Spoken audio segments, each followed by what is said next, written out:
Good morning once again, SHS. I'm Damon Little. And I'm Nicole McElhose. And welcome to GNN.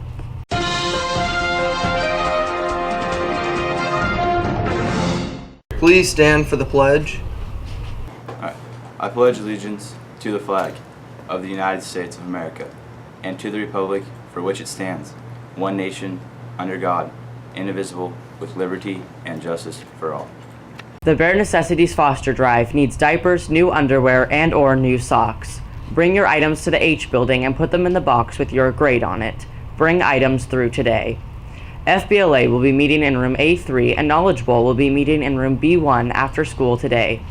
Girls Skateboard/Art Club, aka SCART, will be meeting after school. Bring a friend, bring a board and a sketch pad. Mrs. Sullivan has extra boards if needed. Meeting is in P2 after school. The SHS Talent Show is tonight at 7 p.m. in the auditorium. Squim Community Orchestra Concert will be performing at 7 p.m. at Trinity U Methodist Church, which features Squim School students. The SHS Talent Show will be performing on Saturday at 7 p.m. in the auditorium. The SHS HIV/AIDS presentation will be in Den class on Monday at 10:45 a.m. The SHS Sophomore Parent Night will be at 6:30 p.m. on Monday in the cafeteria. The SHS ASB Blood Drive will be from 8 a.m. through 2 p.m. on Tuesday in the auxiliary gym. Spring sports paperwork can be turned in anytime between now and Wednesday. The SHS Seniors vs. Staff basketball game will be at 6 p.m. on Thursday in the high school gym. And now to Jonah with the birthdays. Welcome back, Wolves. This is Jonah, and I will be announcing the birthdays for this weekend. For today's birthdays, we have Garrett Ware. For Saturday's birthdays, we have Jackie Dorero Soltero and Mason Stoller. And for Sunday's birthdays, we have Rose McClanahan and Haley Smith. Happy birthday, all of you Wolves out there, and now back to Nikki and Damon. Happy birthday, you guys. Or early birthday. That's right. Now let's hear this week's sports report from Sarah.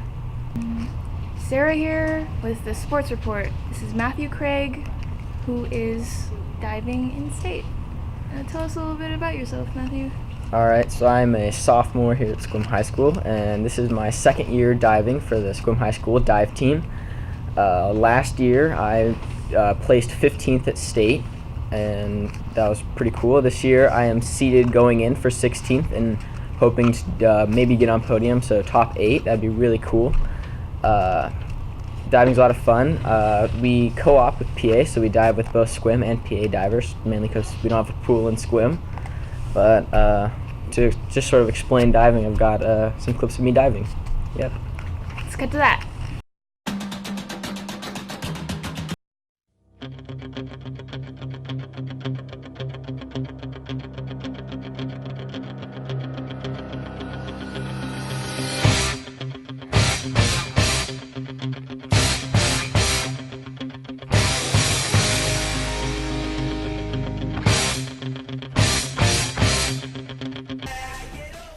We have District Regionals Girls Wrestling. Kiara Pearson, who came in 2nd, Elma Mendoza, who came in 5th, who are both moving to state. And we have Ailey Bennett, who came in 6th, which is a state alternate. For boys, we have Kevin Ward, who came in 3rd, Adrian Cleric, who came in 4th, Michael Latimer, who came in 4th, and Craig Baker, who came in 4th.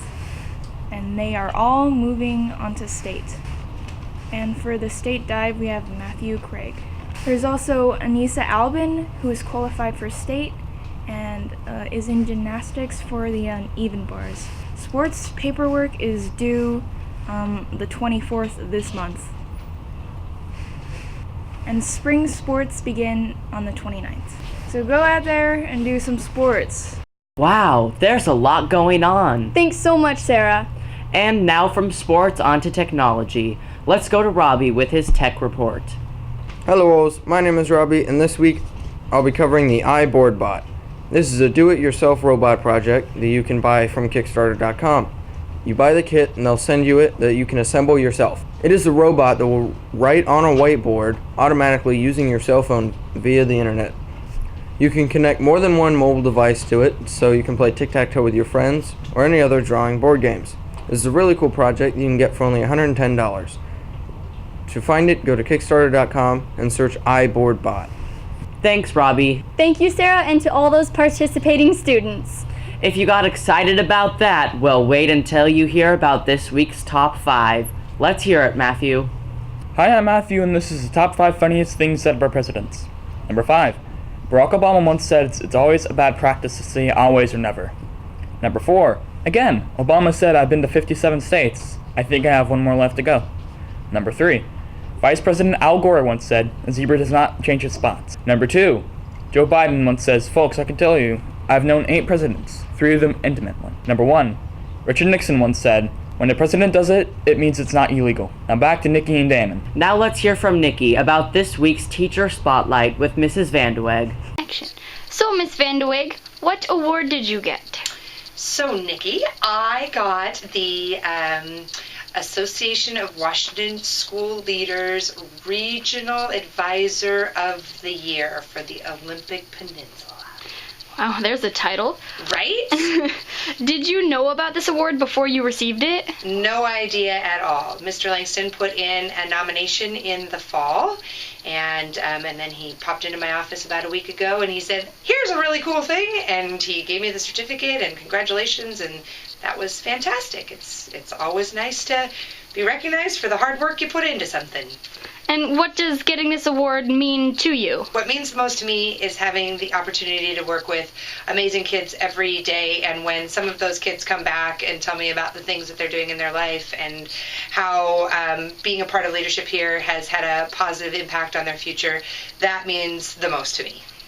All right, thank you so much. Thank you. Thanks, Miss Vandeweghe. And now, current events. I have with me Mr. Marcy, who had a very big weekend. Please tell us about this weekend, Mr. Marcy.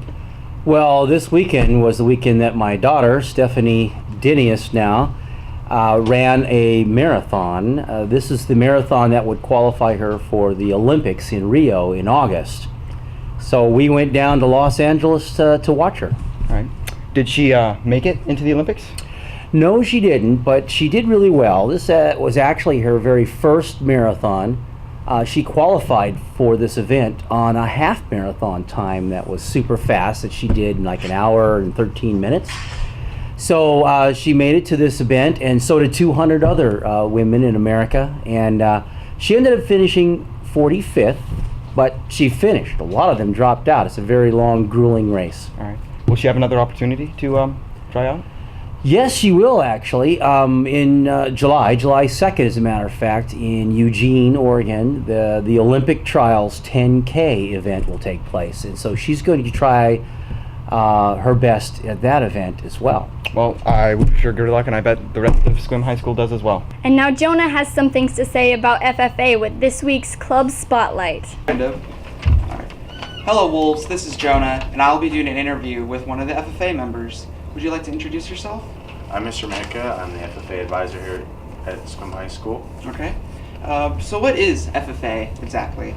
FFA is a student leadership organization. Okay. It is the largest student leadership organization in the United States with over 600,000 members. Okay. And it's tied directly to agriculture.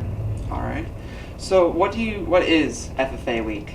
FFA Week is the week that we take out of the year. It's generally the third week in February. Okay.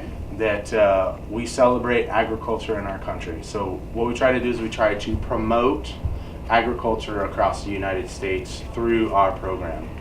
Unfortunately, in today's society, many people are disassociated with agriculture. Mm-hmm. In other words, they're removed from the agricultural process or things that go with it. So we try to bring back awareness of agriculture and the leadership that's part of agriculture. Okay, that's pretty cool. So what is your guys' chapter going to do during FFA Week? So during FFA Week, which will be next week, Mm-hmm. we are going to, on Monday, our members are going to do a pie eating contest in the lunchroom. Okay. On Tuesday, we're going to have, we'll call it America Day. So we're going to have people dressed in red, white, and blue. Okay. On Wednesday, we're going to do Staff Appreciation Day, so we're going to do a lunch for the staff here at the high school. On Thursday, we're going to do an ag game day out in the parking lot. So we're going to do such things as like bowling with gourds, and we're going to do a hay toss, so like hay bale toss. And Friday, we're going to go and do 8th grade visits at the middle school, and we're going to do Blue and Gold Day because that's our our colors, national blue and corn gold. Okay. Well, thank you for this interview. I hope that you guys will have a fun week during FFA. All right, thank you very much. Thank you. Now we go back to Nikki and Damon. Sounds great, Jonah. Way to really reel them in. And on that note, we will wrap up this episode of GNN. I'm Damon Little. And I'm Nicole McElhose, and we will see you guys next week.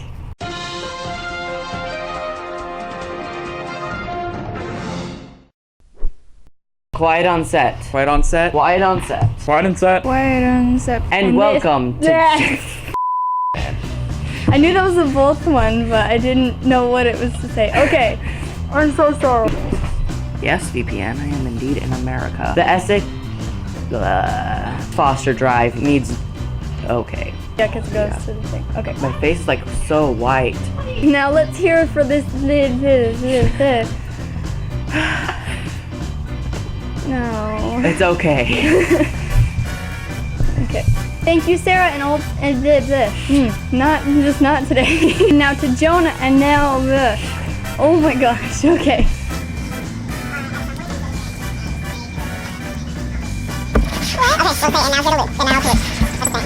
Okay. Now back to Damon. Since Protestant came past this past oh my god. It's always bad to practice to say.